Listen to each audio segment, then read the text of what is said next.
Hey Siri, change my nickname to Gabe Newell has godlike nipples. You would like me to call you Gabe Newell has godlike nipples. No. Okay, I'll keep calling you. You have an incredibly small penis.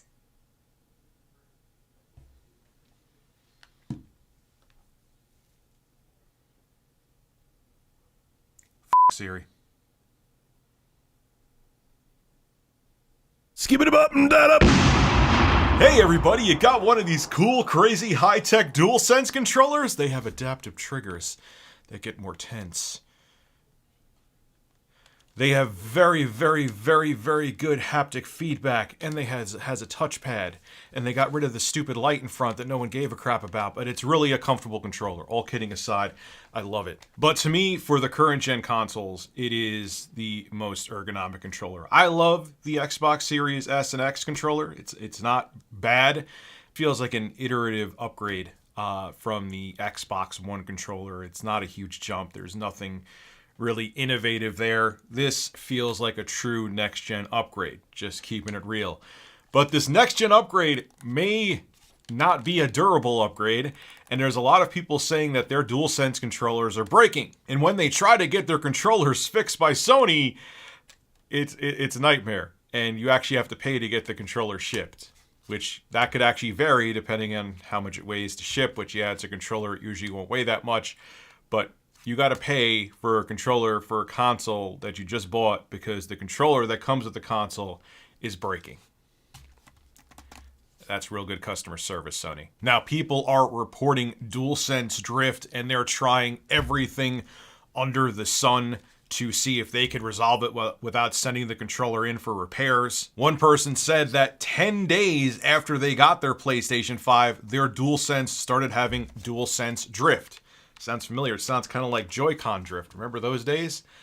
That were like 5 minutes ago, but that was still a big thing and is still a big thing with the Joy-Con drift on the Nintendo Switch Joy-Cons.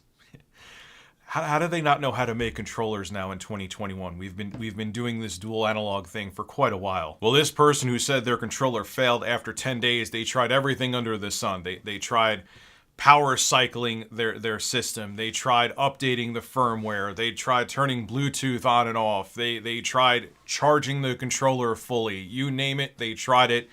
The drift was still there. And another person uploaded a video to Reddit to show how bad their DualSense drift is while they were playing Destiny 2. And it's not like just slight movement. Take a look, man. Holy crap.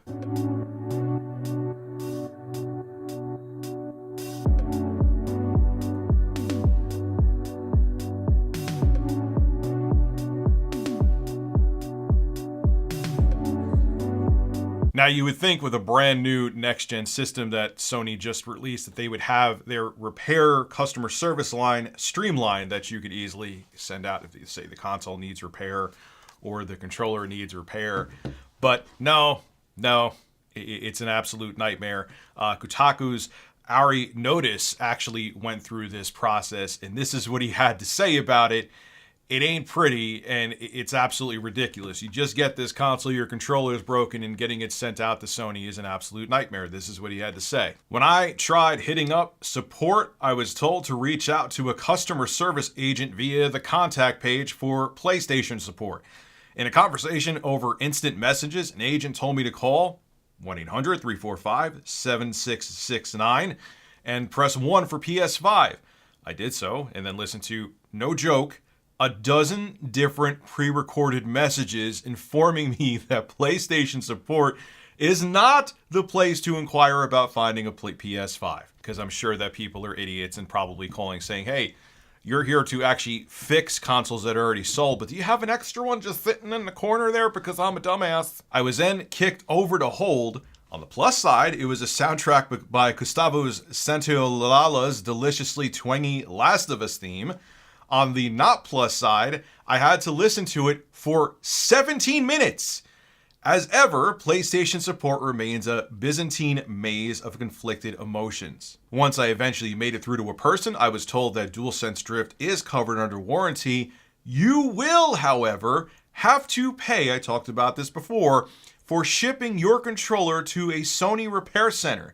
a cost that varies based on a number of factors, including location and the total weight of your package, but Sony apparently covers the return shipping. Yay! No recoup on whatever you pay for that first shipping label. And there's also someone from the Reset Era forums that was saying that when they were playing Spider-Man Miles Morales, their R2 trigger, because these triggers have tension that could be implemented into them, their R2 trigger snapped. Just snapped and just went flaccid. Like me. So, two things here that I want to discuss. One is, Sony, you're actually, these controllers, the system just came out in November. You're really making people pay to have them shipped? Seriously? Like, even if, like, controllers are supposed to be durable, and I mean, this is the main interface to your console. This is the main interface. I use controllers on my PC because I'm a boomer and I grew up with gamepads. I do not like using mouse and keyboard. Bite my hole. So, this is my interface to PC gaming. Well, my Xbox Series and Xbox One controllers I use on PC, but you get my point. This is my gaming interface right here. And if this doesn't work, guess what? I shouldn't have to go out and buy a new one. I should be able to send it to you for free to be fixed. Especially because these issues seem to be, I don't want to say rampant yet because that would be melodramatic, but they're there enough that you know that there might be a problem. And I have to pay to ship it out to you? And what do I do in the meantime? I have to go out and buy another controller, if you could even buy one. I mean, they're more readily available than other accessories for the PlayStation 5, but still, the console just came out. It's not like this is 2 years later and now we're starting to hear about these problems with the controllers failing. And secondly, I never understand this with these multi-billion dollar, sometimes trillion-dollar corporations. Microsoft, I'm looking at you with the Elite Series 2 controller that mine now has a sticking right trigger. Like, don't you do the R&D on these? Don't you test the living crap out of them to make sure that these issues don't happen? These people are dealing with these issues like a couple weeks, not even, after they get the controllers. You can't tell me when you were testing these out that Sony didn't notice that there was these problems. You can't. They were just like, all right, how profits compared to losses? All right, people will be pissed. We may get a couple losses. We may even get a class action lawsuit, but we'll meet our quarter. And we rather send out the console with these controllers that will, there's a good chance that a portion of them will break. We'll make our money. No big deal. Let people complain. That's what it's about. And it just is so anti-consumer, and I'm so tired of it. I'm so tired of it. Now, this may still not be a rampant problem. Let's keep it real. But I said the same thing about Joy-Con drift, and then there ended up being a class action lawsuit against Nintendo. So hopefully it doesn't go down the same route. But this is a great controller, man. One of the most comfortable controllers I've ever held. But if it doesn't work, it doesn't matter how good it feels in the hands. If it ain't performing, then what's the point? Again, that sounds like something that she said. I'm not trying to be perverted in this video, I swear. But it's just coming out that way, huh? This is Richard, Review Tech USA, signing out. Have a good one. Hey, if you enjoy my content, consider becoming a Review Tech USA member. I'll have a link below in the description. I live stream now on this channel all the time, and it gives you access to cool emoticons to use as well while I live stream. Again, link below in the description. Thank you for your continued support.